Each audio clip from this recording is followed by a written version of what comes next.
بسم الله الرحمن الرحيم والنجم إذا هوى ما ضل صاحبكم وما غوى وما ينطق عن الهوى إن هو إلا وحي يوحى. أعوذ بالله من الشيطان الرجيم. بسم الله الرحمن الرحيم.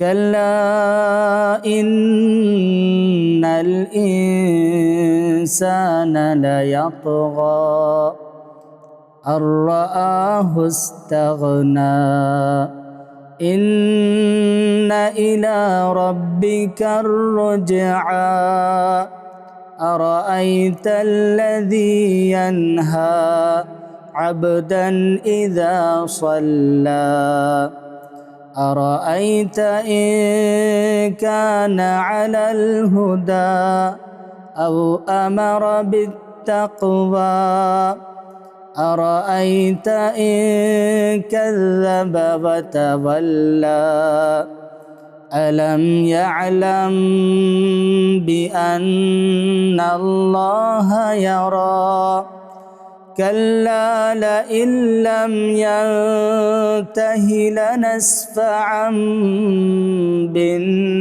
بالناصية ناصية كاذبة خاطئة فليدع ناديه سندع الزبانية كلا لا تطعه واسجد واقترب. അസ്സലാമു അലൈക്കും വറഹ്മത്തുള്ളാഹി വബറകാതുഹു. ബിസ്മില്ലാഹിർ റഹ്മാനിർ റഹീം. അൽഹംദുലില്ലാഹി റബ്ബിൽ ആലമീൻ വസ്സലാത്തു വസ്സലാമു അലാ റസൂലിഹിൽ അമീൻ വഅലാ ആലിഹി വഅസ്ഹാബിഹി അജ്മഈൻ അമ്മാ ബഅദ്. സൂറത്തുൽ അലഖിലെ ആദ്യത്തെ 5 വചനങ്ങൾ ഹിറാ ഗുഹയിൽ വെച്ച് ജിബ്രീൽ റസൂലുള്ളാഹി സ്വല്ലല്ലാഹു അലൈഹി വസല്ലമക്ക് പാരായണം ചെയ്തു കൊടുത്തതിനെ കുറിച്ച് നമ്മൾ പറഞ്ഞു. ഇന്ന് മുസ്ഹഫിൽ സൂറത്തുൽ അലഖിൽ അതിനുശേഷം നമ്മൾ കാണുന്ന ഭാഗം കല്ലാ ഇന്നൽ ഇൻസാന ലയത്വ അർറആഹു ഇസ്തഗ്ന എന്ന് പറഞ്ഞുകൊണ്ട് തുടങ്ങുന്ന സൂറത്തുൽ അലഖിന്റെ അവസാനം വരെയുള്ള വചനങ്ങൾ, ആ വചനങ്ങൾ അവതരിപ്പിക്കപ്പെട്ടത് അബൂജഹലുമായി ബന്ധപ്പെട്ടാണ് എന്ന് ഹദീസുകളിൽ തന്നെ നമുക്ക് കാണാൻ കഴിയും. കല്ലാ ഇന്നൽ ഇൻസാന ലയത്വ, നിശ്ചയമായും മനുഷ്യൻ പക്ഷേ അതിക്രമിയാണ്, എല്ലാ അതിരുകളും ലംഘിക്കുന്നവനാണ്, എല്ലാ സീമകളും ലംഘിച്ചുകൊണ്ട് തോന്നിവാസം പ്രവർത്തിക്കുന്നവനാണ്, അത്രയും അഹങ്കാരിയായി മനുഷ്യൻ പക്ഷേ പ്രവർത്തിക്കുന്നു എന്ന് പറഞ്ഞുകൊണ്ടാണ് ആ ഭാഗം ആരംഭിക്കുന്നത്. അവനെ തന്നെ അവന് മതിയായവനായി കാണുന്നു, അവൻ സ്വയം പോന്നവനാണ് എന്ന് തെറ്റിദ്ധരിക്കുന്നു. പക്ഷെ അങ്ങനെയല്ല, അവൻ അവൻ്റെ റബ്ബിലേക്ക് മടങ്ങാനുള്ളവനാണ് എന്ന് പറഞ്ഞുകൊണ്ട് പരിശുദ്ധ ഖുർആൻ ഇവിടെ സംസാരിക്കുന്ന അതിക്രമി, ധിക്കാരി, അത് അടിസ്ഥാനപരമായി അബൂജഹലിലേക്ക് ചൂണ്ടുന്നു. അല്ലെങ്കിൽ അബൂജഹലിൻ്റെ ഒരു സംഭവം ഉദ്ധരിച്ചുകൊണ്ട് മനുഷ്യൻ്റെ അഹങ്കാരത്തെ പരാമർശിക്കുന്നു എന്നാണ് ഖുർആൻ വ്യാഖ്യാതാക്കൾ ഈ ഹദീസുകളുടെ അടിസ്ഥാനത്തിൽ നമുക്ക് പറഞ്ഞു തന്നിട്ടുള്ളത്. അബൂജഹലിന് പരിചയപ്പെടുത്തലുകൾ ആവശ്യമില്ല. അബൂജഹൽ റസൂലുള്ളാഹി സ്വല്ലല്ലാഹു അലൈഹി വസല്ലമയുടെ മക്കയിലെ ഏറ്റവും പ്രഖ്യാതനായ ധിക്കാരിയായ ശത്രുക്കളിൽ ഒരാളായിരുന്നു. മുസ്ലിങ്ങളെയും പ്രവാചകൻ സ്വല്ലല്ലാഹു അലൈഹി വസല്ലമയെയും അത്രത്തോളം ഉപദ്രവിച്ചിട്ടുള്ള, അവരോട് അത്രത്തോളം അതിക്രമങ്ങൾ പ്രവർത്തിച്ചിട്ടുള്ള കൊടിയ ധിക്കാരിയായിരുന്നു അബൂജഹൽ. നമ്മുടെ സീറാ സീരീസിൽ ഇതുമായി ബന്ധപ്പെട്ട പല കാര്യങ്ങളും നമ്മൾ പറഞ്ഞു പോയിട്ടുണ്ട്. റസൂലുള്ളാഹി സ്വല്ലല്ലാഹു അലൈഹി വസല്ലം നുബൂവത്ത് കിട്ടിയ ഉടനെ അള്ളാഹു ജിബ്രീൽ വഴി പ്രവാചകനെ പഠിപ്പിച്ച ആരാധനാ കർമ്മം നമസ്കാരമായിരുന്നു എന്ന് നമുക്കറിയാം. നബി സല്ലല്ലാഹു അലൈഹി വസല്ലമയുടെ പ്രവാചക ജീവിതത്തിന്റെ വളരെ തുടക്കത്തിൽ തന്നെ നബി സല്ലല്ലാഹു അലൈഹി വസല്ലമ നമസ്കാരം നിർവഹിക്കുവാൻ ആരംഭിച്ചിട്ടുണ്ട്.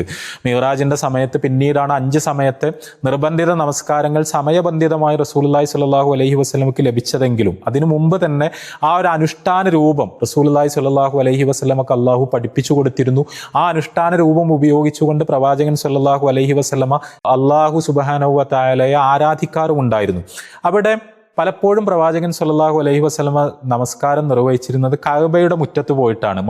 കഅബയുടെ ചുറ്റും മത്താഫിൽ പോയി അവിടെ മക്കക്കാരൊക്കെ കൂടിയിരിക്കുന്നത് നമുക്കറിയാം. റസൂലുള്ളാഹി സ്വല്ലല്ലാഹു അലൈഹി വസല്ലമയുടെ നുബുവത്തിന് മുമ്പ് തന്നെ മക്കക്കാർ പലപ്പോഴും വന്നിരിക്കാറുള്ള ഒരു സ്ഥലമാണത്. അവിടെ അബൂജഹലിനെ പോലുള്ള മക്കയിലെ മുശ്രിക്കുകൾ, ഖുറൈശികളിലെ ഏറ്റവും പ്രാമാണികരായ നേതാക്കൾ, അവർ വന്നിരിക്കുന്ന സമയത്ത് റസൂലുള്ളാഹി സ്വല്ലല്ലാഹു അലൈഹി വസല്ലമ ഇങ്ങനെ നമസ്കരിക്കുന്നത് കാണുന്നത് അവരെ സംബന്ധിച്ചിടത്തോളം വളരെ കൗതുകകരമായ വളരെ അത്ഭുതകരമായ ഒരു കാഴ്ചയായിരുന്നു. കാരണം അള്ളാഹുവിനെ ആരാധിക്കുവാൻ വേണ്ടി നിർമ്മിക്കപ്പെട്ടൊരു ഭവനമാണ് കഅബ എന്ന് നമുക്കറിയാം. പക്ഷേ ആ കഅബയ്ക്ക് ചുറ്റും ജീവിച്ചിട്ട് പോലും വിഗ്രഹാരാധനയിൽ നിമഗ്നരായത് കാരണം അള്ളാഹുവിനെ ആരാധിക്കുവാനുള്ള നമസ്കാരം എന്ന് പറയുന്ന ഈ അടിസ്ഥാനപരമായ കർമ്മം അവർക്ക് തീർത്തും അപരിചിതമായി കഴിഞ്ഞിരുന്നു. അവരെ സംബന്ധിച്ചിടത്തോളം റസൂലുള്ളാഹി സ്വല്ലല്ലാഹു അലൈഹി വസല്ലം അള്ളാഹുവിന് മുന്നിൽ കൈകെട്ടി നിൽക്കുന്നതും റുക്കൂ ചെയ്യുന്നതും സുജൂദ് ചെയ്യുന്നതും ഒക്കെ വളരെ വിചിത്രമായൊരു കാഴ്ചയായിരുന്നു. അത് അബൂജഹലിനെ പോലുള്ള അസഹിഷ്ണുക്കളായ ശത്രുക്കൾക്ക് അതൊരു കൗതുകം എന്നതിനപ്പുറത്ത് അതിനോട് കടുത്ത വിരോധമാണ് ഉണ്ടായത്, കടുത്ത അസഹിഷ്ണുതയാണ് ഉണ്ടായത്. പ്രവാചകൻ സ്വല്ലല്ലാഹു അലൈഹി വസല്ലമ നമസ്കരിക്കുക എന്ന് പറയുന്നത് അവർക്ക് അസഹനീയമായിരുന്നു. അവിടെ റസൂലുള്ളാഹി സ്വല്ലല്ലാഹു അലൈഹി വസല്ലമയുടെ നമസ്കാരത്തോട് ഇവർക്കുണ്ടായിരുന്ന അസഹിഷ്ണുത, ആ അസഹിഷ്ണുതയെക്കുറിച്ച് സൂറത്തുൽ അലഖിലെ ഈ വചനങ്ങളിൽ തന്നെ നമ്മൾ വളരെ കൃത്യമായി കാണുന്നുണ്ട്. അവിടെ അറഅയ്തല്ലദീ യൻഹാ, ഒരു വ്യക്തിയെ, ഒരു മനുഷ്യനെ തടയാൻ വേണ്ടി ഇത്തരത്തിലുള്ള ആളുകൾ ശ്രമിക്കുന്നത് അവർ കാണുന്നില്ലേ? അബ്ദൻ ഇദാ സ്വല്ല, ഇവർ തടയാൻ ശ്രമിക്കുന്നു, അവരത് നിരോധിക്കാൻ ശ്രമിക്കുന്നു. അബദൻ ഇദാ സ്വല്ല, എൻ്റെ ഒരു അടിമ നമസ്കരിക്കുമ്പോൾ, എനിക്ക് മുമ്പിൽ ഇബാദത്ത് ചെയ്യുമ്പോൾ ആ ഇബാദത്തിന് തടസ്സമുണ്ടാക്കാൻ, അതിനെ തടസ്സപ്പെടുത്താൻ ഇത്തരത്തിലുള്ള ആളുകൾ ശ്രമിച്ചുകൊണ്ടിരിക്കുന്നു. സ്വയം പോന്നവരായി വിചാരിക്കുന്ന അതിക്രമികളായ മനുഷ്യർ അതിന് തടസ്സമുണ്ടാക്കാൻ ശ്രമിക്കുന്നു എന്നാണ് പരിശുദ്ധ ഖുർആൻ അവിടെ പറയുന്നത്. ഇവിടെ വളരെ കൃത്യമായി റസൂലുള്ളാഹി സ്വല്ലല്ലാഹു അലൈഹി വസല്ലം നമസ്കരിക്കുമ്പോൾ ആ നമസ്കരിക്കുന്നത് ഇഷ്ടപ്പെടാതെ ആ നമസ്കാരം തടയാൻ വേണ്ടി കഅബയുടെ മുന്നിൽ റസൂലുള്ളാഹി സ്വല്ലല്ലാഹു അലൈഹി വസല്ലം നമസ്കരിക്കുന്നത് തടയാൻ വേണ്ടി ശ്രമിക്കുന്ന അബൂജഹലിനെ പോലുള്ള ശത്രുക്കളെ കുറിച്ചാണ് പരിശുദ്ധ ഖുർആൻ സംസാരിക്കുന്നത് എന്ന് മുഫസ്സിറുകൾ നമുക്ക് വിശദീകരിച്ച് തരുന്നുണ്ട്. ഈ നമസ്കാരത്തിൽ തന്നെ അബൂജഹലിനെ പോലുള്ള ശത്രുക്കൾക്ക് ഏറ്റവും കടുത്ത അസഹിഷ്ണുത തോന്നിയിരുന്നത് സുജൂദിനോടാണ് എന്ന് ഹദീഥുകളിൽ നിന്നും തഫ്സീർ നിവേദനങ്ങളിൽ നിന്നും നമുക്ക് മനസ്സിലാക്കാൻ കഴിയും. സുജൂദ് എന്ന് പറയുന്ന ആ ഒരു പോസ്റ്റർ, ആ ഒരു പൊസിഷനിൽ നിന്നുകൊണ്ടുള്ള അള്ളാഹുവിനുള്ള ആരാധന, ഒരുപക്ഷെ നമസ്കാരത്തിലെ ഏറ്റവും പ്രധാനപ്പെട്ട ഒരു അവസ്ഥ എന്ന് നമുക്ക് പറയാൻ കഴിയുന്ന ഈ സുജൂദ്, സാഷ്ടാംഗം, നമ്മൾ കയ്യും കാൽമുട്ടും കാലും നെറ്റിയും ഒക്കെ നിലത്ത് വെച്ചുകൊണ്ട് മൂക്കും ഒക്കെ നിലത്ത് തട്ടിച്ചുകൊണ്ട് അള്ളാഹുവിന് മുന്നിൽ സർവവും സമർപ്പിച്ചുകൊണ്ട് നമ്മളുടെ വിനയം അതിൻ്റെ പാരമ്യത്തിൽ അള്ളാഹുവിന് മുന്നിൽ കാണിച്ചുകൊണ്ട് അള്ളാഹുവിനെ പ്രകീർത്തിച്ചുകൊണ്ട് കിടക്കുന്ന ഈ സുജൂദ് എന്ന് പറയുന്ന നമസ്കാരത്തിൻ്റെ അവസ്ഥയാണ് മക്കയിലെ ശത്രുക്കൾക്ക് ഏറ്റവും അധികം അസഹനീയമായി തോന്നിയിരുന്നത് എന്ന് നമുക്കറിയാം. നമുക്ക് വളരെ പ്രസിദ്ധമായ കുപ്രസിദ്ധമായ ഒരു സംഭവം ഉണ്ടല്ലോ. അബൂജഹലിന്റെ സുഹൃത്തുക്കളും കഅബയുടെ മുന്നിൽ ഇരിക്കുന്ന സമയത്ത് ഒരിക്കൽ റസൂലുള്ളാഹി സ്വല്ലല്ലാഹു അലൈഹി വസല്ലം സുജൂദിൽ കിടക്കുമ്പോൾ അവർ പരസ്പരം ഇങ്ങനെ പരിഹസിച്ചുകൊണ്ട് പറയാണ്, സുജൂദിൽ കിടക്കുന്നത് കണ്ടില്ലേ, നമ്മൾ ഇന്നലെ അല്ലെങ്കിൽ തൊട്ടടുത്ത ദിവസങ്ങളിൽ മക്കയിൽ ഒരു ഒട്ടകത്തെ അറുത്തിട്ടില്ലേ, ആ ഒട്ടകത്തെ അറുത്തപ്പോൾ ആ ഒട്ടകത്തിന്റെ ഉള്ളിലുള്ള നമ്മൾ ഒരു മൃഗത്തെ അറുക്കുമ്പോൾ ഒഴിവാക്കുന്ന കുടൽമാലകൾ പോലുള്ള അപ്പോഴേക്കും ചീഞ്ഞളിഞ്ഞു കഴിഞ്ഞിരുന്ന ആ ഭാഗങ്ങൾ എടുത്തു കൊണ്ടുവന്നുകൊണ്ട് അത് നല്ല ഭാരവും ഉണ്ടാകും. ഒട്ടകത്തിന് സ്വാഭാവികമായും ആ ഒട്ടകത്തിന്റെ ആന്തരിക അവയവങ്ങൾ ഈ രീതിയിൽ ഉപേക്ഷിക്കപ്പെടുന്നത് നല്ല ഭാരം ഉണ്ടാവും. അങ്ങനെ ഭാരമുള്ള ചീഞ്ഞളിഞ്ഞ ഈ ഒട്ടകത്തിന്റെ കുടൽമാലകൾ കൊണ്ടുവന്നുകൊണ്ട് ഇങ്ങനെ സുജൂദിൽ കിടക്കുന്ന മുഹമ്മദിന്റെ കഴുത്തിൽ കൊണ്ടുവന്ന് ഇടാൻ ആരാണ് ഉള്ളത് എന്ന് ചോദിക്കുകയും അങ്ങനെ അവരെല്ലാവരും അവരിൽ ഒരാൾ അതിൽ ധൃഷ്ടനായി തീരുകയും അയാൾ അത് എടുത്തുകൊണ്ടുവരികയും അവർ റസൂലുള്ളാഹി സ്വല്ലല്ലാഹു അലൈഹി വസല്ലമ സുജൂദിൽ കിടക്കുന്ന സമയത്ത് പ്രവാചകൻ സ്വല്ലല്ലാഹു അലൈഹി വസല്ലമയുടെ കഴുത്തിൽ അത് കൊണ്ടുവന്ന് നിക്ഷേപിക്കുകയും റസൂലുള്ളാഹി സ്വല്ലല്ലാഹു അലൈഹി വസല്ലമ ഇങ്ങനെ കിടക്കുന്നത് കണ്ട് അവരെല്ലാവരും ആർത്ത് ചിരിക്കുകയും പരസ്പരം ശരീരങ്ങളിലേക്ക് വീണുകൊണ്ട് എന്തോ ഒരു കൗതുക കാഴ്ച ആസ്വദിക്കുന്നത് പോലെ അത് ആസ്വദിക്കുകയും ഒക്കെ ചെയ്തത് കുപ്രസിദ്ധമായ റസൂലുള്ളാഹി സ്വല്ലല്ലാഹു അലൈഹി വസല്ലമയുടെ ജീവചരിത്രത്തിൽ നബി സല്ലല്ലാഹു അലൈഹി വസല്ലമക്കെതിരെ ഉണ്ടായ അതിക്രമങ്ങളിലെ ഏറ്റവും പ്രധാനപ്പെട്ട ഒരു അതിക്രമമായി നമ്മൾ മനസ്സിലാക്കുന്ന ഒരു കാര്യമാണ്. ഫാത്തിമ റളിയല്ലാഹു അൻഹ ഇതറിഞ്ഞ് ഓടി വരികയും റസൂലുള്ളാഹി സ്വല്ലല്ലാഹു അലൈഹി വസല്ലമയുടെ ശരീരത്തിൽ നിന്ന് അത് എടുത്തു മാറ്റുകയും പ്രവാചകൻ സ്വല്ലല്ലാഹു അലൈഹി വസല്ലമ സുജൂദിൽ നിന്ന് എഴുന്നേൽക്കുകയും ഫാത്തിമ റളിയല്ലാഹു അൻഹ റസൂലുള്ളാഹി സ്വല്ലല്ലാഹു അലൈഹി വസല്ലമയെ ആശ്വസിപ്പിക്കുകയും വൃത്തിയാക്കുകയും ഒക്കെ ചെയ്ത സംഭവം. അബ്ദുല്ലാഹി ഇബ്നു മസ്ഊദ് റളിയല്ലാഹു അൻഹു ഇതിനൊക്കെ ദൃക്സാക്ഷിയായി ഇത് വിവരിച്ചു തരുന്നത് നമ്മൾക്ക് ഹദീസുകളിൽ കാണാൻ കഴിയും. എനിക്ക് അങ്ങോട്ട് പോയി സഹായിക്കാൻ കഴിയില്ലായിരുന്നു. അബ്ദുല്ലാഹി ഇബ്നു മസ്ഊദ് റളിയല്ലാഹു അൻഹു അങ്ങനെ ഒരു ഖുറൈശി ഗോത്ര പശ്ചാത്തലം പശ്ചാത്തലമുള്ള ആളല്ലാത്തത് കൊണ്ട് തന്നെ അദ്ദേഹത്തിന് അതിൽ ഇടപെടാൻ കഴിയില്ലായിരുന്നു. ഫാത്തിമ റളിയല്ലാഹു അൻഹയാണ് റസൂലുള്ളാഹി സ്വല്ലല്ലാഹു അലൈഹി വസല്ലമയെ ഈ ഘട്ടത്തിൽ സഹായിച്ചത് എന്ന് അബ്ദുല്ലാഹി ഇബ്നു മസ്ഊദ് റളിയല്ലാഹു അൻഹു പറയുന്നുണ്ട്. ഇത് ആ ഒരു അറോഗൻസ്, ആ ഒരു പൈശാചികത, സുജൂദിൽ കിടക്കുന്ന ഒരു മനുഷ്യന്റെ കഴുത്തിൽ ഇങ്ങനെ പോയി, അതും അള്ളാഹുവിന്റെ പ്രവാചകൻ അള്ളാഹുവിനെ ആരാധിക്കാൻ വേണ്ടി ആദ്യമായി നിർമ്മിക്കപ്പെട്ട ഭവനത്തിന്റെ മുന്നിൽ സുജൂദിൽ കിടക്കുന്ന സമയത്ത് ഇങ്ങനെ പ്രതികരിക്കാൻ തോന്നുന്നു എന്ന് പറഞ്ഞാൽ അബൂജഹലിനും കൂട്ടുകാർക്കും സുജൂദിനോടുണ്ടായിരുന്ന, നമസ്കാരത്തോടുണ്ടായിരുന്ന, റസൂലുള്ളാഹി സ്വല്ലല്ലാഹു അലൈഹി വസല്ലമയുടെ രീതികളോടുണ്ടായിരുന്ന കടുത്ത അസഹിഷ്ണുത അവിടെ നമുക്ക് മനസ്സിലാകുന്നുണ്ട്. ഇവിടെ സൂറത്തുൽ അലക്കിൽ പരാമർശിക്കുന്ന സംഭവം, അതിനുശേഷമുള്ള വചനങ്ങളിൽ അള്ളാഹു പറയുന്ന കാര്യം ഹദീസിൽ നമുക്ക് കാണാൻ കഴിയുന്ന അബൂ ഹുറൈറ റളിയല്ലാഹു അൻഹു ഇതിനെക്കുറിച്ച് വിശദീകരിക്കുന്നുണ്ട്. അബൂ ഹുറൈറ റളിയല്ലാഹു അൻഹു സ്വാഭാവികമായും അതിന് സാക്ഷിയായിരിക്കില്ല. അബൂ ഹുറൈറ റളിയല്ലാഹു അൻഹു വളരെ പിൽക്കാലത്താണ് റസൂലുള്ളാഹി സ്വല്ലല്ലാഹു അലൈഹി വസല്ലമയുടെ ജീവിതത്തിന്റെ ആ രീതിയിലുള്ള ഒരു ഭാഗമായി മാറുന്നത്. അബൂ ഹുറൈറ റളിയല്ലാഹു അൻഹു ഇതിന് സാക്ഷിയായ ആ കാലഘട്ടത്തിൽ മക്കയിൽ ജീവിച്ച സഹാബിമാരിൽ നിന്ന് മനസ്സിലാക്കിയിട്ടായിരിക്കണം ഈ സംഭവം നമുക്ക് പറഞ്ഞു തരുന്നത്. അബൂജഹൽ ഒരിക്കൽ ഈ കഅബയുടെ മുന്നിൽ വന്നുകൊണ്ട് അവിടെ ഈ മക്കയിലെ ഈ പ്രമാണിമാർ, ഈ പൗരപ്രമുഖർ എന്നൊക്കെ പറഞ്ഞിരുന്ന കൊടിയ സത്യനിഷേധികൾ അവരിങ്ങനെ കൂടിയിരിക്കുന്നതിനിടയിലേക്ക് അബൂജഹൽ കടന്നു വന്നുകൊണ്ട് വളരെ പരിഹാസ രൂപേണ അബൂജഹൽ ചോദിക്കുന്നുണ്ട്, നിങ്ങളൊക്കെ ഇത് കാണുന്നുണ്ടോ? മുഹമ്മദ് വന്നിട്ട് ഇങ്ങനെ ഈ തല, മുഹമ്മദിന്റെ നെറ്റി ഈ നിലത്തുള്ള മണ്ണിൽ ഉരസുന്നത്, അല്ലെങ്കിൽ മണ്ണിൽ കൊണ്ടുപോയി വെക്കുന്നത്, ആ പൊടിപടലങ്ങൾ മുഖത്താക്കുന്നത്, ആ രീതിയിൽ സുജൂദ് എന്ന് പറയുന്ന ഒരു ആരാധനാകർമ്മം മുഹമ്മദ് നിർവഹിക്കുന്നത് നിങ്ങളൊക്കെ കാണാറുണ്ടോ? അങ്ങനെ ഞാൻ പറഞ്ഞു കേൾക്കുന്നു, നിങ്ങൾ അത് കണ്ടിട്ടുണ്ടോ എന്ന് റസൂലുള്ളാഹി സ്വല്ലല്ലാഹു അലൈഹി വസല്ലമയെ കുറിച്ച് ഒരിക്കൽ അബൂജഹൽ ഇവരോട് ചോദിക്കുന്നതാണ് നമ്മൾ ഹദീസിൽ കാണുന്നത്. അപ്പോൾ അവരൊക്കെ അതെ, ഞങ്ങളത് കണ്ടിട്ടുണ്ട്, മുഹമ്മദ് ഇവിടെ വന്ന് അള്ളാഹുവിന്റെ മുമ്പിൽ ഇബാദത്ത് നിർവഹിക്കുന്നത്, അതിന്റെ ഭാഗമായി ഈ രീതിയിലുള്ള ഒരു പോസ്റ്ററിൽ നിൽക്കുന്നത് ഞങ്ങൾ കണ്ടിട്ടുണ്ട് എന്നവർ പറഞ്ഞപ്പോൾ അബൂജഹൽ പറയാണ്, ഞാനെങ്ങാനും അത് കണ്ടിരുന്നെങ്കിൽ, ഞാൻ ഇതുവരെ അതിന് സാക്ഷിയായിട്ടില്ല, ഞാനെങ്ങാനും അത് കണ്ടിരുന്നെങ്കിൽ ഞാൻ മുഹമ്മദിന്റെ അടുത്തേക്ക് പോയി മുഹമ്മദിന്റെ തല നിലത്ത് ചവിട്ടി തേക്കുമായിരുന്നു. അവിടെ പൊടിപടലങ്ങൾ മുഹമ്മദിന്റെ മുഖത്ത് മുഴുവൻ, മണ്ണ് മുഹമ്മദിന്റെ മുഖത്ത് മുഴുവൻ ആകുന്ന തരത്തിൽ മുഹമ്മദിന്റെ കഴുത്തിൽ ഞാൻ ചവിട്ടുമായിരുന്നു, മുഹമ്മദിന്റെ തല ഞാൻ നിലത്ത് ചവിട്ടി തേക്കുമായിരുന്നു. അങ്ങനെ ഈ സുജൂദ് എന്ന് പറയുന്ന മുഹമ്മദ് അനുഷ്ഠിച്ചു കൊണ്ടിരിക്കുന്ന അനുഷ്ഠാന രൂപത്തെ ആ രീതിയിൽ ഞാൻ അതിൽ ഇടപെടുമായിരുന്നു എന്ന് വളരെ ധാർഷ്ട്യത്തോടുകൂടി, അഹങ്കാരത്തോടുകൂടി അബൂജഹൽ ഒരിക്കൽ പറയുന്നുണ്ട്. ഇത് റസൂലുള്ളാഹി സ്വല്ലല്ലാഹു അലൈഹി വസല്ലം കേട്ടു, അല്ലെങ്കിൽ ഇതിനെക്കുറിച്ച് പ്രവാചകൻ സ്വല്ലല്ലാഹു അലൈഹി വസല്ലമ അറിഞ്ഞു. ആ സമയത്ത് റസൂലുള്ളാഹി സ്വല്ലല്ലാഹു അലൈഹി വസല്ലമ പറഞ്ഞു എന്നാണ്, അങ്ങനെ എങ്ങാനും അയാൾ ചെയ്താൽ, അബൂജഹൽ എങ്ങാനും അതിന് മുതിർന്നാൽ, അബൂജഹലിനെ കൈകാര്യം ചെയ്യുക അള്ളാഹുവിന്റെ മലക്കുകളായിരിക്കും എന്ന് റസൂലുള്ളാഹി സ്വല്ലല്ലാഹു അലൈഹി വസല്ലമ പറഞ്ഞത് അബൂ ഹുറൈറ റളിയല്ലാഹു അൻഹു ഉദ്ധരിക്കുന്നുണ്ട്. ഇതിനെ ബന്ധപ്പെടുത്തിയാണ്, ആ സമയത്താണ് സൂറത്തുൽ അലക്കിലെ ഈ വചനങ്ങൾ അവതരിപ്പിക്കപ്പെട്ടത് എന്നാണ് ഈ ഹദീസിൽ നിന്ന് നമുക്ക് മനസ്സിലാക്കാൻ കഴിയുന്നത്. ഇതിൽ വളരെ കൃത്യമായി അബൂജഹൽ പറഞ്ഞൊരു വാചകം ഇങ്ങനെയാണ്, മക്കയിൽ ഏറ്റവും അധികം കൂട്ടുകാരുള്ളത് എനിക്കാണ്, മക്കയിൽ എന്നെപ്പോലെ ഒരു സംഘം മറ്റാർക്കുമില്ല, ഇങ്ങനെ സുജൂദിൽ കിടക്കുന്ന സമയത്ത് മുഹമ്മദിനെ കൈകാര്യം ചെയ്യാൻ വരൂ എന്ന് ഞാൻ പറഞ്ഞാൽ വരാൻ എനിക്കൊരുപാട് കൂട്ടാളികളുണ്ട്, ഞങ്ങളെല്ലാവരും കൂടി ആ അവസ്ഥയിൽ അവിടെ ശാരീരികമായി കയ്യേറ്റം ചെയ്യും എന്ന് പറഞ്ഞതിനെ, അതിനെ പരാമർശിച്ചുകൊണ്ടാണ് പരിശുദ്ധ ഖുർആൻ പറയുന്നത്, ഫൽയദു നാദിയ സനദു സബാനിയ, അവൻ വിളിക്കട്ടെ, അവന്റെ കൂട്ടാളികളെ വിളിക്കട്ടെ, അവന്റെ സംഘത്തെ വിളിക്കട്ടെ. നാദിയ നമ്മൾ ക്ലബിനൊക്കെ സാധാരണ പറയും, അവന്റെ ടീമിനെ അവൻ വിളിച്ചു കൊണ്ടുവരട്ടെ.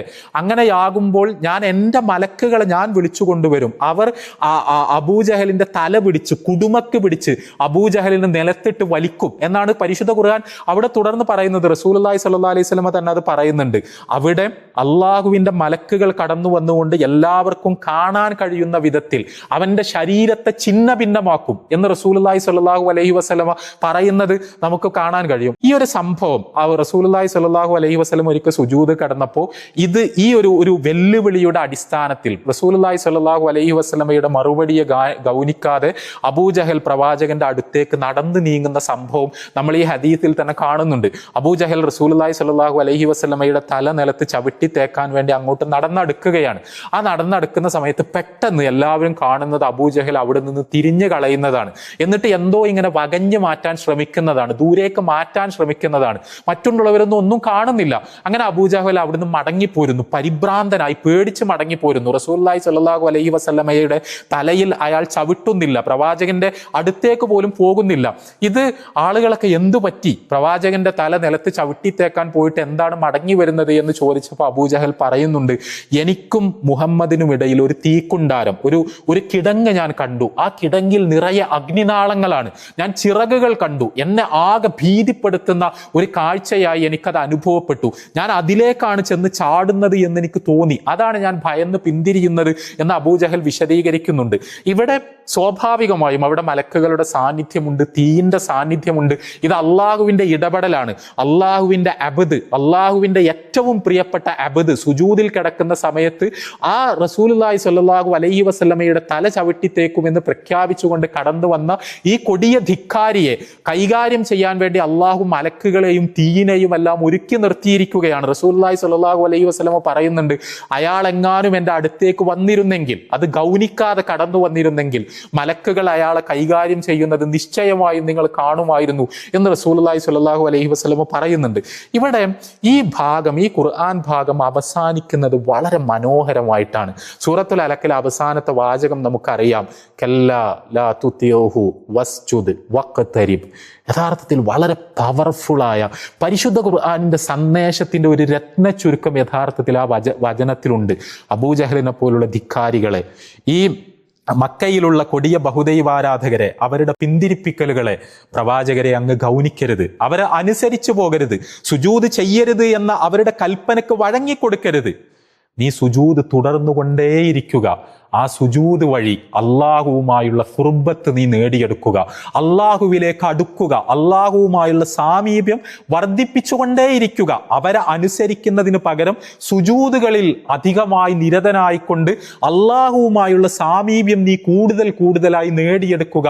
ആ സാമീപ്യം നേടിയെടുക്കുന്നതിൽ നീ മുന്നോട്ട് പോവുക എന്നാണ് പരിശുദ്ധ ഖുർആൻ ഇവിടെ പറയുന്നത്. ഇത് യഥാർത്ഥത്തിൽ നമ്മളോടെല്ലാമുള്ള പരിശുദ്ധ ഖുർആനിന്റെ ഏറ്റവും അടിസ്ഥാനപരമായ, യഥാർത്ഥത്തിൽ റസൂലുള്ളാഹി സ്വല്ലല്ലാഹു അലൈഹി വസല്ലമയുടെ സന്ദേശത്തിന്റെ ഒരു ക്രക്സ് എന്ന് പറയാവുന്ന ഒരു ആഹ്വാനമാണിത്. മക്കയിൽ പ്രവാചകൻ സ്വല്ലല്ലാഹു അലൈഹി വസല്ലമ പ്രബോധന പ്രവർത്തനങ്ങൾ ആരംഭിക്കുന്നതിന്റെ ആ ഒരു കാലഘട്ടത്തിൽ തന്നെ അബൂജഹലിന്റെ മർദ്ദന പ്രവർത്തനങ്ങളൊക്കെ നടക്കുന്ന സമയത്ത് അവതരിപ്പിക്കപ്പെടുന്ന വചനങ്ങളാണിത്. ഇവിടെ റസൂലുള്ളാഹി സ്വല്ലല്ലാഹു അലൈഹി വസല്ലമ മനുഷ്യർക്ക് മുന്നിൽ വെക്കുന്ന സന്ദേശത്തിന്റെ വളരെ പ്രധാനപ്പെട്ട ഒരു ഭാഗം ഇതിലുണ്ട്. ഖുർആനിലെ വളരെ മനോഹരമായ ഒരു വചനം ഇങ്ങനെയാണ്, وما خلقت الجن والإنس إلا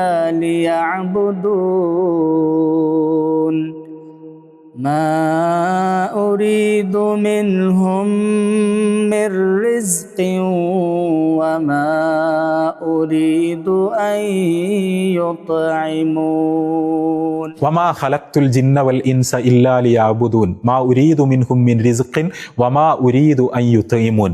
മനുഷ്യരെ അള്ളാഹു സൃഷ്ടിച്ചിരിക്കുന്നത്, ജിന്നുകളെ അള്ളാഹു സൃഷ്ടിച്ചിരിക്കുന്നത് അവനെ ആരാധിക്കുന്നതിന് വേണ്ടി മാത്രമാണ്, അവന് ഇബാദത്തെടുക്കുന്നതിന് വേണ്ടി മാത്രമാണ്. മനുഷ്യർ അള്ളാഹുവിന് എന്തെങ്കിലും വിഭവങ്ങൾ കൊടുക്കണമെന്നോ ഭക്ഷണങ്ങൾ നൽകണമെന്നോ അള്ളാഹു ഉദ്ദേശിക്കുന്നില്ല. വിഭവങ്ങളോ ഭക്ഷണമോ ഒന്നും ആവശ്യമില്ലാത്തവനാണ് അള്ളാഹു എന്ന് നമുക്കറിയാം. പല മതസമ്പ്രദായങ്ങളിലും ആരാധനാ രീതികളിലും ഇങ്ങനെയല്ല. പ്രത്യേകിച്ചും വിഗ്രഹാരാധനാപരമായ, ബഹുദൈവാരാധനാപരമായ പല ആത്മീയ ചിട്ടവട്ടങ്ങളെയും നമ്മൾ കണ്ടാൽ ദൈവങ്ങളായി അവർ സങ്കല്പിക്കുന്ന ശക്തികൾക്ക് മുന്നിൽ ഭക്ഷണങ്ങൾ നിവേദിക്കുന്ന വിചിത്രമായ കാഴ്ച നമ്മൾ കാണും. റസൂലുള്ളാഹി സ്വല്ലല്ലാഹു അലൈഹി വസല്ലമ ഇതിനെ അടിമുടി നിരാകരിക്കുകയാണ്, നിഷേധിക്കുകയാണ് പരിശുദ്ധ ഖുർആൻ പാരായണം ചെയ്തുകൊണ്ട്. അള്ളാഹുവിന് നിങ്ങൾ കൊടുക്കേണ്ടത് ഇബാദത്താണ്. അള്ളാഹുവിനെ ഇബാദത്തെടുക്കാൻ വേണ്ടി മാത്രമാണ് നിങ്ങൾ അള്ളാഹു സൃഷ്ടിച്ചിരിക്കുന്നത്. നമ്മളുടെ ലൈഫിന്റെ പർപ്പസ് എന്ന് പറഞ്ഞാൽ, നമ്മളുടെ ജീവിതത്തിന്റെ ലക്ഷ്യം എന്ന് പറഞ്ഞാൽ അത് ഒരൊറ്റ ഒന്ന് മാത്രമാണ്. അള്ളാഹുവിനെ ഇബാദത്തെടുക്കുക എന്നത് മാത്രമാണ്. അള്ളാഹുവിനെ ആരാധിക്കുക എന്നത് മാത്രമാണ്. നമ്മൾ അള്ളാഹുവിനെ ആരാധിക്കാൻ വേണ്ടി അള്ളാഹു നമ്മൾക്ക് നിശ്ചയിച്ചു തന്നിട്ടുള്ള ഏറ്റവും മൗലികമായ അടിസ്ഥാനപരമായ രൂപമാണ് നമസ്കാരം എന്ന് പറയുന്നത്. ഒരാൾ നമസ്കരിക്കുന്നില്ലെങ്കിൽ അയാൾ അള്ളാഹുവിന് ഇബാദത്തെടുക്കുന്നില്ല എന്നാണ് അതിന്റെ അർത്ഥം. അർത്ഥം. അയാൾ അള്ളാഹുവിന് ഇബാദത്ത് എടുക്കുന്നില്ല എന്ന് പറഞ്ഞാൽ അയാളുടെ ജീവിതത്തിന്റെ ലക്ഷ്യം നിറവേറ്റുന്നില്ല എന്നാണ് അതിന്റെ അർത്ഥം. അയാൾ പിന്നെ ഈ ഭൂമിയിൽ ജീവിക്കുന്നത് വെറുതെയാണ്. അയാൾ വേറെ ഒന്നും ചെയ്തിട്ടും കാര്യമില്ല. അയാളുടെ ജീവിതം വ്യർത്ഥമാണ്. നമ്മളുടെ ജീവിതത്തിൽ യഥാർത്ഥത്തിൽ മറ്റൊന്നുമില്ലെങ്കിലും നമസ്കാരമുണ്ടെങ്കിൽ, അള്ളാഹുവിനുള്ള ഇബാദത്തുണ്ടെങ്കിൽ നമ്മളുടെ ജീവിതം സാർത്ഥകമാണ് എന്നാണ് പരിശുദ്ധ ഖുർആൻ പഠിപ്പിക്കുന്നത്. നമ്മളിവിടെ ജന്മമെടുത്തതിന്റെ, നമ്മൾക്ക് ഉயிருള്ളതിന്റെ, ഉടലുള്ളതിന്റെ ഒരേ ഒരു കാരണം, ഒരേ ഒരു ലക്ഷ്യം നമ്മൾക്ക് അള്ളാഹിനെ ഇബാദത്ത് എടുക്കാൻ കഴിയാന്നുള്ളതാണ്. അതിനെയാണ് യഥാർത്ഥത്തിൽ അബൂജഹൽ തടസ്സപ്പെടുത്താൻ ശ്രമിച്ചത്. റസൂലുള്ളാഹി സ്വല്ലല്ലാഹു അലൈഹി വസല്ലമ ആ ഇബാദത്തിന്റെ പാരമ്യമാണ് യഥാർത്ഥത്തിൽ സുജൂദ് എന്ന് പറയുന്നത്. റസൂലുള്ളാഹി സ്വല്ലല്ലാഹു അലൈഹി വസല്ലമയുടെ അടുക്കൽ വന്ന് ഒരു സഹാബി വന്ന കാര്യം, വന്നുകൊണ്ട് ചോദിച്ച കാര്യം നമ്മൾക്ക് എല്ലാവർക്കും അറിയാം. ആ സഹാബി റസൂലുള്ളാഹി സ്വല്ലല്ലാഹു അലൈഹി വസല്ലമയോട് പറയാണ്, പ്രവാചകരെ, എനിക്ക് സ്വർഗത്തിൽ അങ്ങയുടെ സഹവാസം വേണം, അങ്ങയുടെ സുഹൃത്തായി എനിക്ക് സ്വർഗത്തിൽ ജീവിക്കാൻ കഴിയണം. പ്രവാചകൻ സ്വല്ലല്ലാഹു അലൈഹി വസല്ലമ സഹാബിയോട് പറഞ്ഞത് സുജൂദുകൾ വർദ്ധിപ്പിക്കുന്നതാണ്. നീ സുജൂദുകൾ വർദ്ധിപ്പിക്കും. സുജൂദുകൾ വർദ്ധിപ്പിക്കുന്നത് വഴി സ്വർഗത്തിൽ നിന്റെ പദവി ഉയരും. അങ്ങനെ ഞാനുമായുള്ള സഹവാസം സ്വർഗത്തിൽ നിനക്ക് സാധ്യമാകും. പ്രിയപ്പെട്ടവരെ, നമ്മളുടെ മുഖവും നെറ്റിയും മൂക്കും നിലത്തമർത്തി വെച്ച് അള്ളാഹുവിന്റെ മുന്നിൽ സാഷ്ടാംഗം കിടക്കുന്ന ആ അവസ്ഥ, അങ്ങനെ അള്ളാഹുവിനെ ഇബാദത്ത് ചെയ്യുന്ന അവസ്ഥ, അത് അള്ളാഹുവിന് അത്രയും പ്രിയപ്പെട്ട ഒരവസ്ഥയാണ്. അത് നമ്മളുടെ ജീവിതത്തിൽ ഉണ്ടാവുക എന്നത് അത്രയും പ്രധാനമാണ്. അതിനെ തടസ്സപ്പെടുത്താൻ അബൂജഹലിനെ പോലുള്ള ഒരു കൊടിയ ധിക്കാരി ശ്രമിച്ചപ്പോൾ അതിനോട് അള്ളാഹു പ്രതികരിച്ച രീതിയിൽ, അങ്ങനെ ചെയ്യുന്നവരോടുള്ള അള്ളാഹുവിന്റെ ഇഷ്ടം, അങ്ങനെ ചെയ്യുന്ന പ്രവാചകനോടുള്ള അള്ളാഹുവിന്റെ കരുതൽ വളരെ കൃത്യമായി നമ്മൾക്ക് കാണാൻ കഴിയുന്നുണ്ട്. അതുകൊണ്ട് തന്നെ ഈ സുജൂദ് എന്ന് പറയുന്ന, നമസ്കാരം എന്ന് പറയുന്ന, ഇബാദത്ത് എന്ന് പറയുന്ന അവസ്ഥ നമ്മളുടെ ജീവിതത്തിൽ എപ്പോഴും ഉണ്ടാകണം. റസൂലുള്ളാഹി സ്വല്ലല്ലാഹു അലൈഹി വസല്ലം ഒരിക്കൽ വളരെ മനോഹരമായി പറഞ്ഞൊരു കാര്യമുണ്ട്. പ്രവാചകൻ സ്വല്ലല്ലാഹു അലൈഹി വസല്ലം പറഞ്ഞു, അള്ളാഹുവിനെ അനുസ്മരിക്കുന്ന ഒരടിമ, അള്ളാഹുവിന് ദിക്ർ ചെയ്യുന്ന ഒരടിമ, ആ അടിമ ജീവിച്ചിരിക്കുന്നവനെ പോലെയാണ്. എന്നാൽ അതേസമയം അള്ളാഹുവിനെ അനുസ്മരിക്കാത്ത, അദ്കാർ, ദിക്ർ ജീവിതത്തിൽ ഇല്ലാത്ത മനുഷ്യൻ എന്ന് പറഞ്ഞാൽ അയാൾ മരിച്ചവന് തുല്യമാണ് എന്നൊരിക്കൽ റസൂലുള്ളാഹി സ്വല്ലല്ലാഹു അലൈഹി വസല്ലം പറയുന്നുണ്ട്. യഥാർത്ഥത്തിൽ വളരെ പ്രൊഫൗണ്ടായ ഒരു സ്റ്റേറ്റ്മെന്റ് ആണിത്. പടച്ചോൻ ഇബാദത്ത് എടുക്കാൻ, പടച്ചോൻ ഓർക്കാൻ, പടച്ചോന് ദിക്ർ ചെയ്യാൻ, പടച്ചോന്റെ മുമ്പിൽ നമസ്കരിക്കാൻ, പടച്ചവന് വേണ്ടി നോമ്പ് നോൽക്കാൻ, അതിനുള്ളതാണ് നമ്മളുടെ ജീവിതം. അങ്ങനെ നമ്മൾ ചെയ്യുന്നുണ്ടെങ്കിലേ നമ്മൾ ജീവിച്ചിരിക്കുന്നു എന്ന് പറയുന്നതിന് അർത്ഥമുള്ളൂ. അതൊന്നും നമ്മളുടെ ജീവിതത്തിൽ ഇല്ല എന്നുണ്ടെങ്കിൽ നമ്മൾ മരിച്ചവരെ പോലെയാണ്, നമ്മൾ ജീവിക്കാത്തവരെ പോലെയാണ്. ജീവിതം കൊണ്ട് സാധ്യമാകേണ്ടതൊന്നും നമ്മൾക്ക് സാധ്യമാകുന്നില്ല എന്നാണ് റസൂലുള്ളാഹി സ്വല്ലല്ലാഹു അലൈഹി വസല്ലം അവിടെ സൂചിപ്പിക്കുന്നത്.